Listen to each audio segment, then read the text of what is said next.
To be honest, I didn't understand the fuss about securities that either collapse or skyrocket, and why companies sell their shares in the first place. Let's figure it out. For general understanding, the owner of a share owns a part of the company's value. For example, if you own 1% of all shares, you own 1% of the company. But why do companies sell stocks, effectively losing part of their business?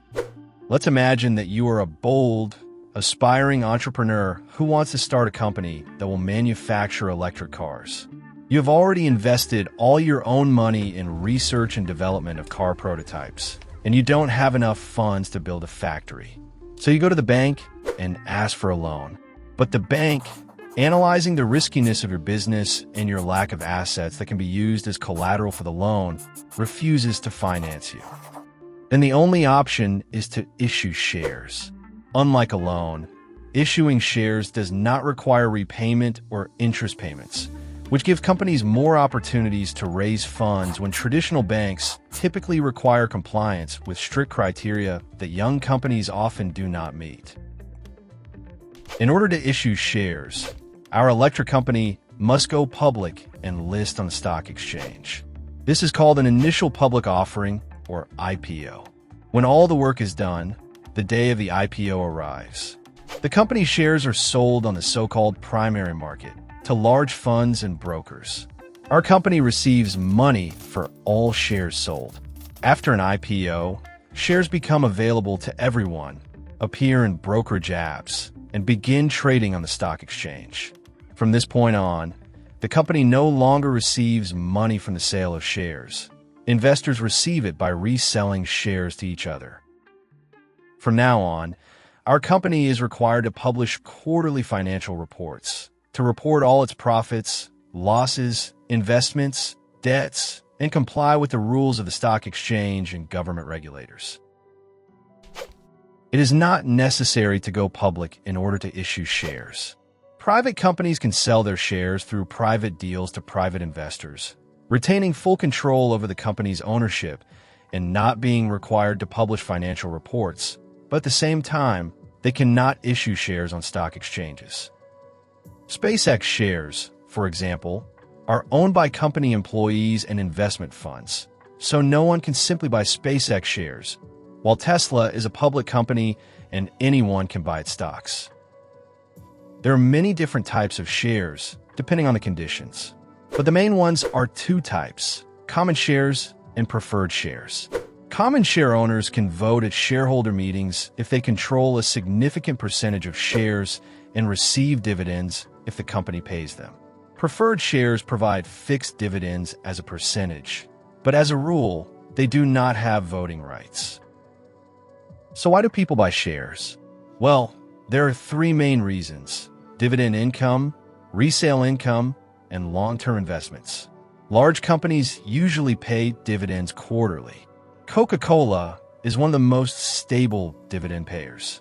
At the end of 2025, the corporation announced a payment of 51 cents per share. For example, if you have 100 shares, you will receive a profit of $51. To calculate the annual dividend yield, you need to add the payments for 4 quarters and divide them by the company's share price. As a rule, the annual income of well-known companies does not exceed 10%. According to statistics, about 38% of investors are motivated by receiving dividends. About 20% of investors sell and buy shares to profit from the difference in price. This is what traders on Wall Street, the City of London, and other trading platforms do. All others are interested in long-term investments. If you look at the statistics of major indices and companies over the past 10 years, the graphs show a significant increase in stock prices. Over the past 50 years, stocks have grown tenfold. Apple stock has grown 89,000% since its founding, and Microsoft 1,200,000%. That is, if you had invested $1 in Microsoft in 1975, your stock would be worth $1,200,000 today. But unfortunately, it's not that simple. Even large and well-known companies have collapsed, and their shares have depreciated. A successful long-term investment allows you to protect your capital from inflation and make a profit, while an unsuccessful one can lead to losses if your company goes bankrupt. I have always been interested in the question, why are companies so concerned about the price of their shares if they have already been issued and do not bring the company any more money? Well, first of all, there may be a need to issue shares again in the future, so the higher their price, the better. For an instance, our electric car company announces the issuance of 30 million new shares at the current price of $268. Within 2 days, the company's account receives $7.8 billion, which goes toward the construction of new factories in Mexico. Secondly, shares are currency in today's world. A corporation can issue shares to buy another company or take out a loan. In 2025, Microsoft bought Activision Blizzard for $95 billion without spending a single dollar. Thirdly, and most importantly, the share price is an indicator of success.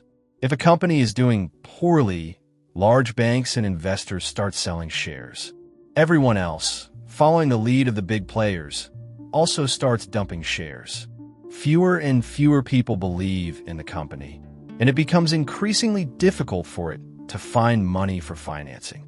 If the share price falls to $1 per share, the stock exchange delists the company.